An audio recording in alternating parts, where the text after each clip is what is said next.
हमारी बैठी माँ और बहनें।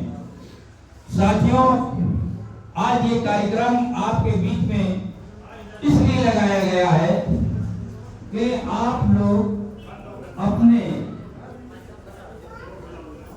लोगों को बताएं कि ये उत्तर प्रदेश के अंदर केंद्र सरकार के अंदर जो इतनी तानाशाह सरकार है, पीडीए का मतलब ये है कि पिछड़े वर्ग के लोग, पी का मतलब पिछड़े वर्ग के लोग, डी का मतलब दलित।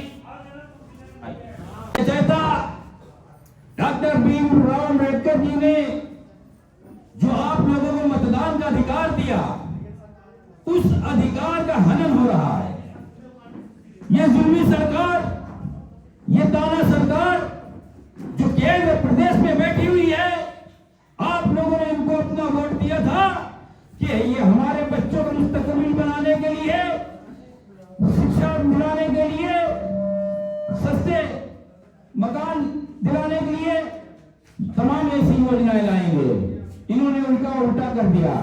मैं आपको ये बताना चाहता हूं कि अगर आपकी कोई लड़ाई लड़ने वाला है तो जिसका नाम माननीय अखिलेश यादव जी, जिन्होंने पीडीए के तहत जो काम किया, जो 7 सीट से लेकर अब 37 सीटें लोकसभा में पहुंचाई है, ये बाबा जी के, भीमराव अम्बेडकर जी के जो मतदान का अधिकार दिया था उसके तहत आपने ये लड़ाई लड़ी है। साथियों, इस समय ऐसा वक्त आ गया है कि आपकी कोई सुनने वाला नहीं है।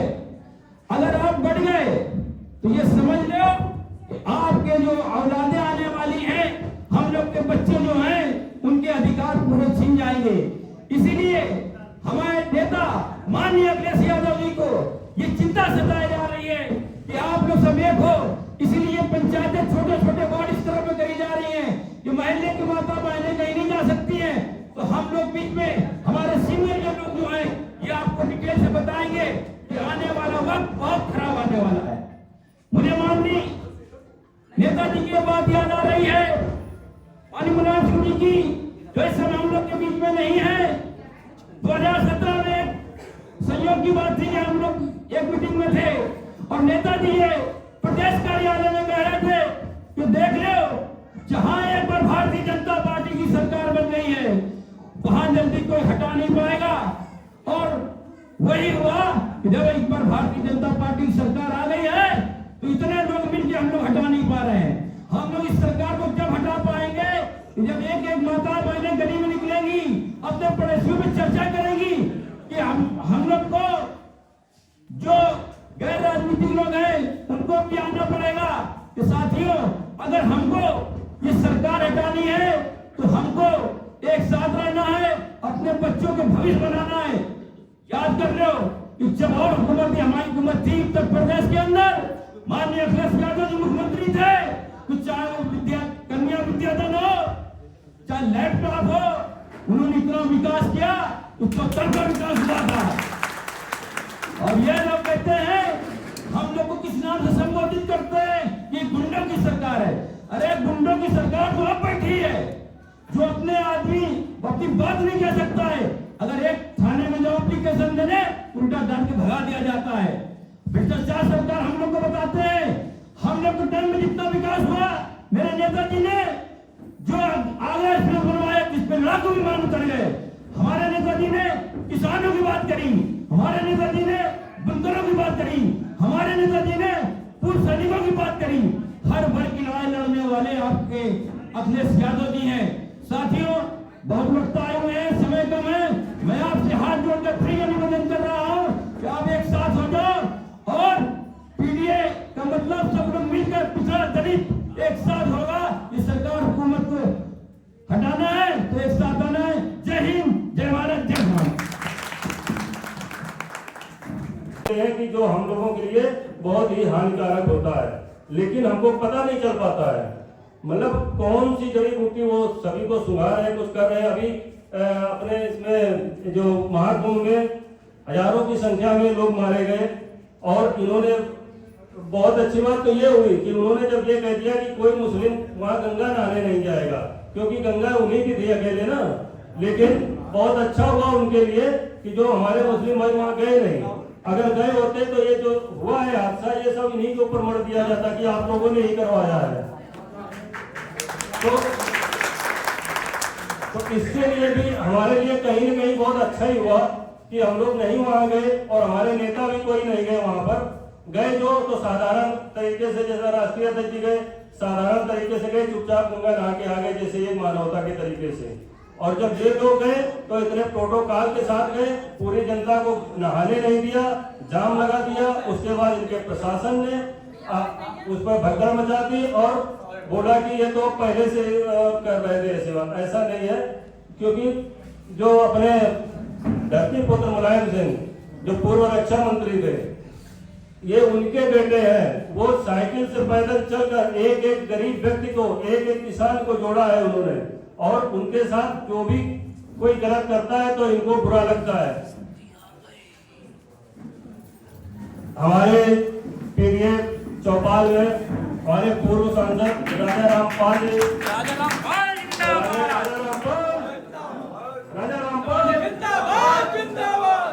पार्टी जिंदाबाद जिंदाबाद जिंदाबाद।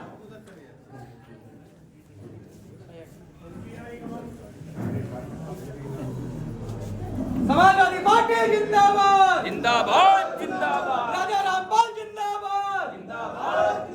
अखिलेश यादव जिंदाबाद जिंदाबाद जिंदाबाद। इतना अच्छा जब वो रक्षा मंत्री बने, कोई भी रक्षा मंत्री लेह में नहीं गया जहां पर इतनी बर्फ गिरती है। लेह में कैसे सैनिक रहता है, कोई भी रक्षा मंत्री आज तक नहीं गया।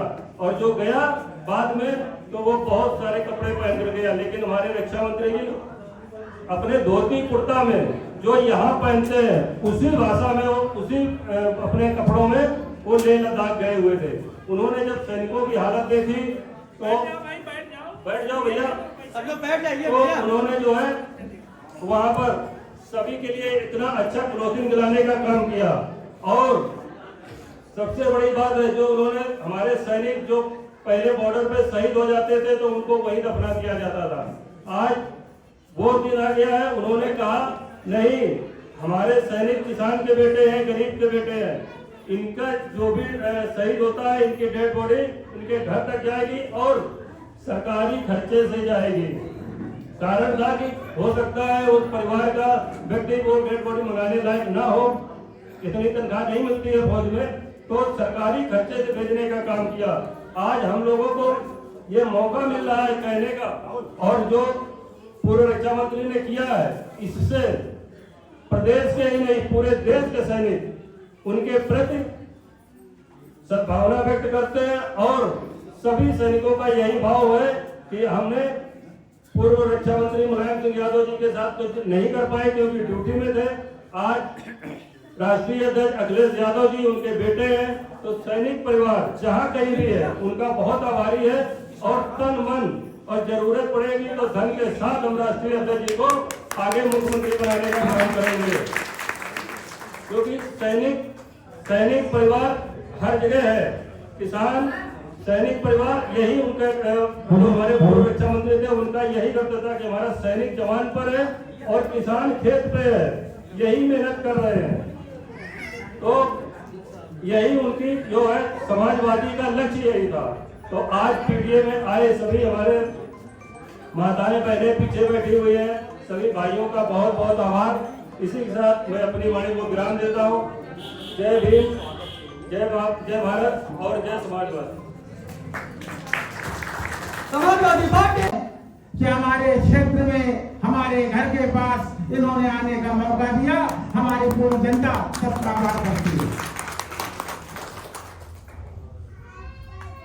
हम लोग अभी फतेहपुर जनपद में अपने टीम के साथ गए थे। एक बहादुर साथी का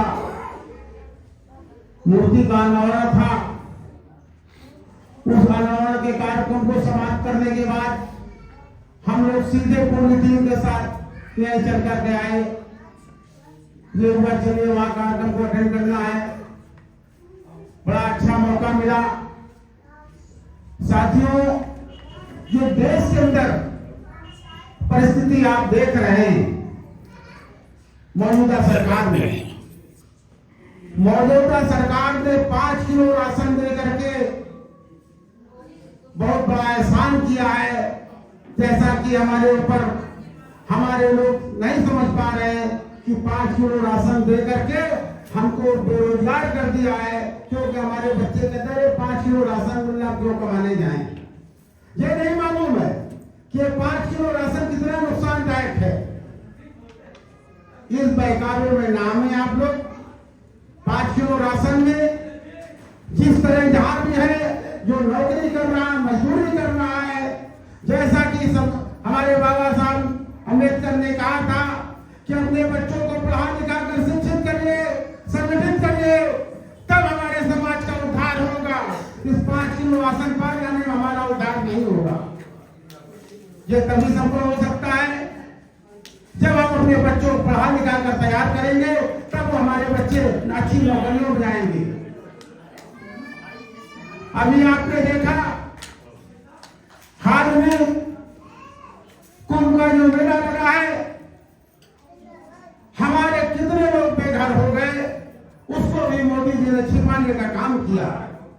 न्यूज में दिखा रहे थे मात्र 15 आदमी खत्म हुए। अरे इतनी व्यवस्था नहीं कर सकते थे तो आप बड़ी बड़ी बातें क्यों करते थे? हम इस बात को भी बताने में कोई वो नहीं है कि हमारे मुस्लिम समुदाय के लोगों ने जो काम किया है, बाबा जी की आंखें खोल दिया है, उन्होंने अपने दरवाजे खोल दिए, अपने घरों से राशन बचाने का काम किया। ये कोई छोटी मोटी बात नहीं है। लोग बड़ी बड़ी बातें जातवाद भी करते हैं। अरे बाबा जी आपकी तो आंखें खुल जानी चाहिए कि हमारे मुस्लिम समाज ने कितना बड़ा काम किया है, आप उसके भी दुनियावती बातें करते हैं।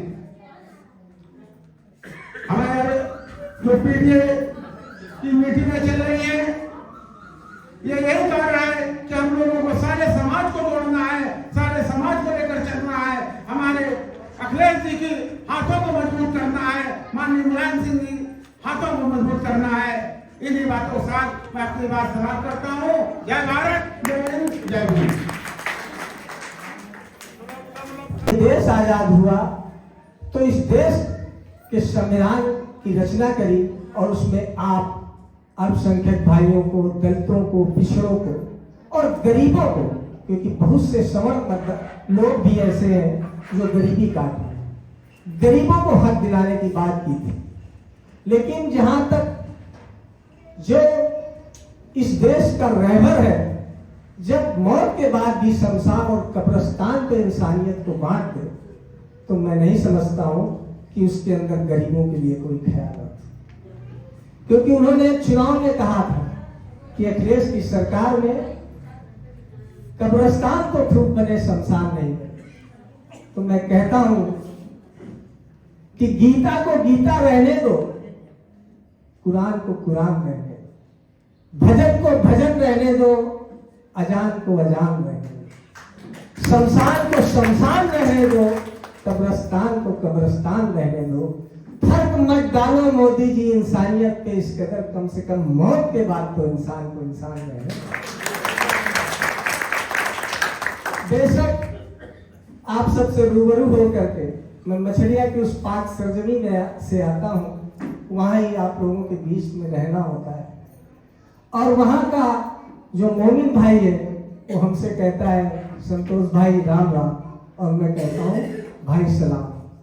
इसी आजादी को और इसी सद्भावना को लेकर के पूरे विश्व में भारत के लोकतंत्र को सबसे ऊंचे पैमाने पे ले जाने का जो सपना बाबा साहब भीमराव अम्बेडकर ने सजाया था, आज वो संविधान खतरे में है। इसलिए हमारे राष्ट्रीय अध्यक्ष जी ने इस तरह के आयोजन किए हैं कि आप सचेत हो, जागरूक हो, पाक परवरदिगार को याद करने के बाद में या पूजा करने के बाद में ये दुआ करें कि ये सत्तासीन लोग किसी तरह से अब आगे कम से कम 2027 में उत्तर प्रदेश में ना आए।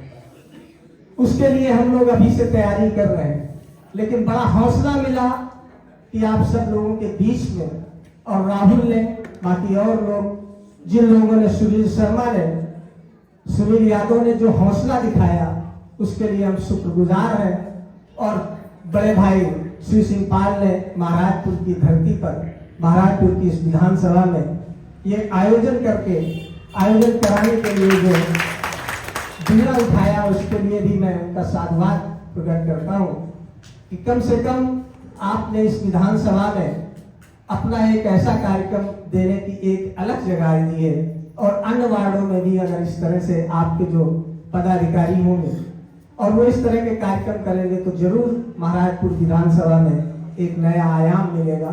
बाकी सब कार्यक्रम लग गए हैं और जो इस तरह के कार्यक्रम लगते हैं, अगर आप हमें भी जानकारी दे देंगे तो मैं उस पर उपस्थित भी होऊंगा, भागीदारी भी होगा, या उस क्षेत्र में जो कार्यकर्ता समाजवादी पार्टी के या जो लोग होंगे उनको भी पहुंचाने का काम करूंगा।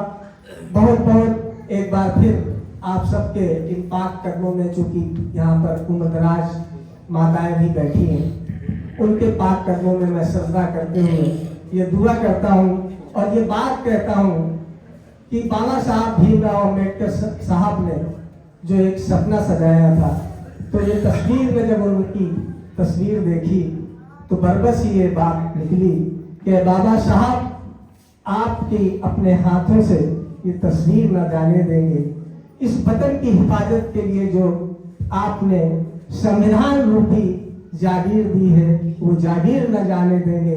हम लहू बहा देंगे अपना सड़कों पर, लेकिन आपकी ये तस्वीर न जाने देंगे। बहुत बहुत धन्यवाद कि आपने हमें मौका दिया।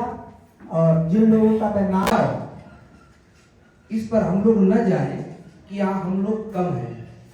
चंदन की एक लकड़ी भरी, लड़ी भर भला ना कबाड़, सज्जन पुरुष एक भला, मूरत भला ना हजार। इसलिए हम आप लोग जितने भी हैं, ये बिल्कुल सच प्रमाणित है कि हम लोग यहाँ सुनने आए हैं। और हमारे बीच हमारे संरक्षक रूप आदरणीय पूर्व सांसद जी बैठे हैं। हम लोग तो इनसे कुछ सीखेंगे, ये बहुत कुछ बताएंगे। हम ज्यादा समय नहीं लेंगे क्योंकि इन्हें कहीं दूसरे कार्यक्रमों में जाना है। इनका कार्यक्रम कहीं और था। विशेष निवेदन करने से ये आए हैं, तो हमें इनके आवेदन का,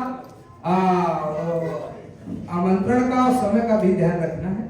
इसलिए हम लोग बहुत ज्यादा कुछ न कहते हुए इतना जरूर कहते हैं कि ऐ बाबा, आप जैसा सूर्य निकला न होता। आए बाबा अम्बेडकर जी के लिए कि आए बाबा अम्बेडकर जी, आप जैसा सूर्य निकला न होता तो हम जैसे दबे कुचले पिछड़े दलितों के जीवन में उजियाला नहीं होता। मर जाते जुल्म सहते सहते उन सामंतवादी विचारधारा नुमाइंदों की, यदि आप जैसा हमें सहारा मिला न होता। इसलिए इस पीडीए चौपाल में हम सभी लोग आज बाबा के सम्मान में, संविधान के सम्मान में हम सभी लोग आयोजित हुए बैठे हैं। और इसके बारे में हमसे भी बहुत अच्छा कुछ हमारे राष्ट्रीय सचिव समाजवादी पार्टी पूर्व सांसद बड़े भाई आदरणीय श्री राजाराम पाल जी कहेंगे। कहना कुछ चाहता हूँ, बोलना भी चाहता हूँ, लेकिन जहाँ अपने बड़े बैठे हों तो सीखने की ज्यादा मद्दा होती है। इसी अनुरूप में समय न लेकर के पुनः राहुल जी को, इनकी पूरी टीम को, और ये मैं बताना चाहता हूँ कि जब मैं पहली बार जिला अध्यक्ष बना था पिछड़ा वर्ग कानपुर ग्रामीण का, तो राहुल जी भी मिले थे। राहुल जी को उस समय मैंने जिला सचिव का पद दिया था। लेकिन आज इनकी कर्मठता को और पार्टी के प्रति निष्ठा को देखते हुए मैं आज सबके सामने आज इनको अपनी पार्टी के जिले का उपाध्यक्ष पद देने के लिए घोषणा करता हूँ। बहुत बहुत धन्यवाद। जय हिंद, जय भारत, जय समाज।